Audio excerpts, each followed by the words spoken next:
Hi, my name is Jesse. I am on leadership here at Focus. And today I will be talking about the subjects of anxiety and depression through somewhat of a Christian, a faith-based lens. And I will start off by saying these are two very broad, very complex, and very important topics. So I won't be able to uh, go into depth about each of them in the time that I have. So I stress the importance, if this is important to you or you're dealing with this, to go further and look further into this subject. So first I'll talk about anxiety, and I'll start off by reading Philippians 4:6-8. Do not be anxious about anything, but in every situation, by prayer and petition, with thanksgiving, present your requests to God, and the peace of God, which transcends all understanding, will guard your hearts and your minds in Jesus Christ. Finally, brothers and sisters, whatever is true, whatever is noble, whatever is right, whatever is pure, whatever is lovely, whatever is admirable, if anything is excellent or praiseworthy, think about such things.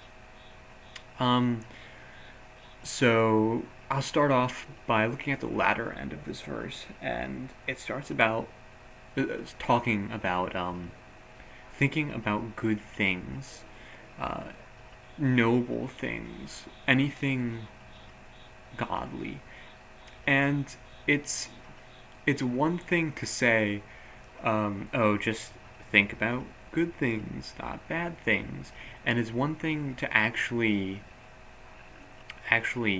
apply it to life. Because with anxiety, a lot of the time, it manifests itself physically and mentally, and is straining. So you just saying, I'm gonna think positively, while is a step. It can be useful. It's not going to be the saving grace. One thing I like to do in times of a lot of anxiety is experience something very sensational. For instance, breathing exercises, going outside and laying in a hammock and listening to music, or petting your dog, petting your cat, running, anything that gets you feeling something. And if you focus on that feeling, it can take away some of the stress, some of the anxiety, the physicalness of anxiety in the moment, and that kind of ties into thinking about and experiencing God's creation. It also says to pray and ask God for help, and that is important to petition, to pray for God. This is what I'm feeling.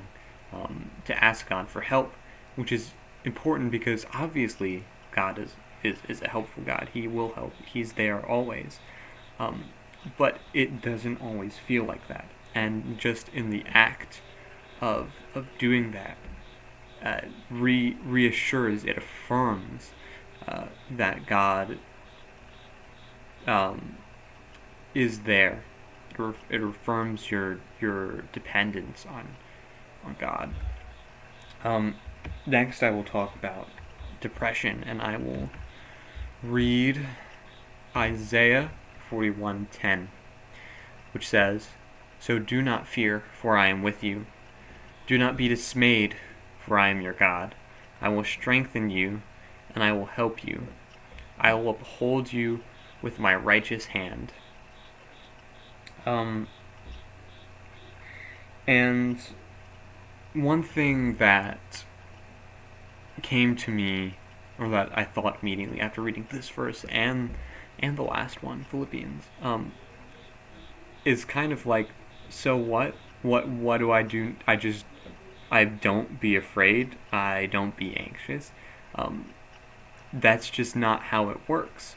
Um, that's not how depression and anxiety works. Um, but if we look at these verses, this verse in particular, the role they play is telling you and reaffirming basic truths. So, depression is also very physical, and in my experience, it can create an overwhelming sense of purposelessness, worthlessness, um, unmotivation. You just feel depressed, and that's mentally, but it also takes on that physical aspect. It's very real.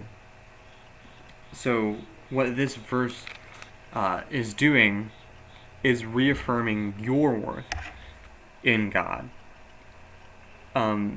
It's saying that yes, you have purpose, you are valuable, treasured among all things in God. You as an individual, um,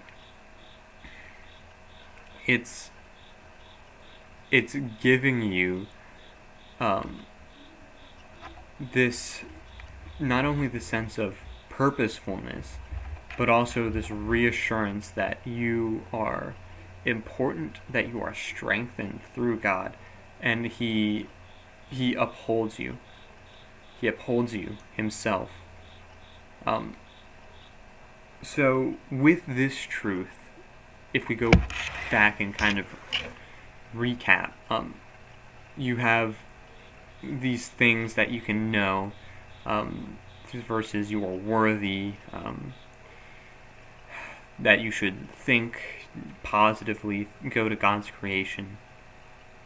But I know that it doesn't work like that sometimes. Depression and anxiety are not switches that you can flip on and off at a whim whenever you decide to be happy or sad or anxious or not.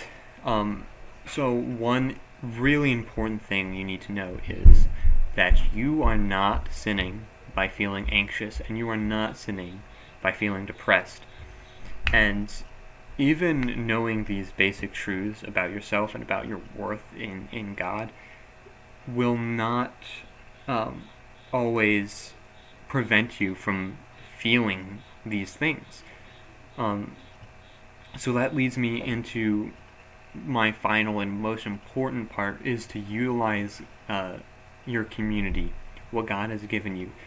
Utilize your friends, your parents, your loved ones who you feel comfortable with, and do not be ashamed to speak about your troubles and to ask for help, because it can feel very alone when you're keeping this to yourself and you're focusing on, all right, I can do this, even through God.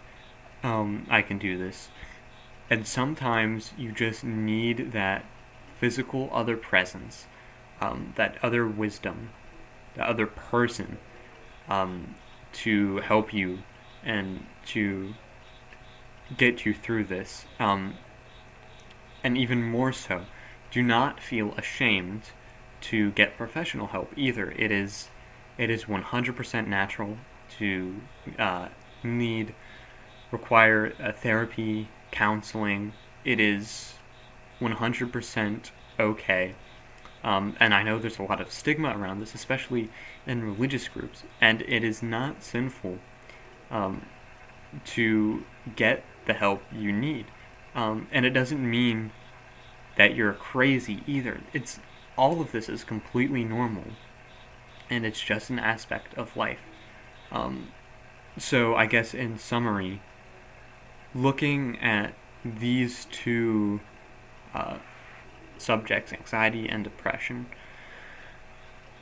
to look at it through a Christian lens, a faith-based lens. We realize both our worth and value in God as an individual, and both that we require help. And holding these truths, we need not be ashamed of who we are and what we're experiencing. So go out, get help if you need. Don't be afraid to speak up, and yeah, I hope everything goes well in your journey in Christ.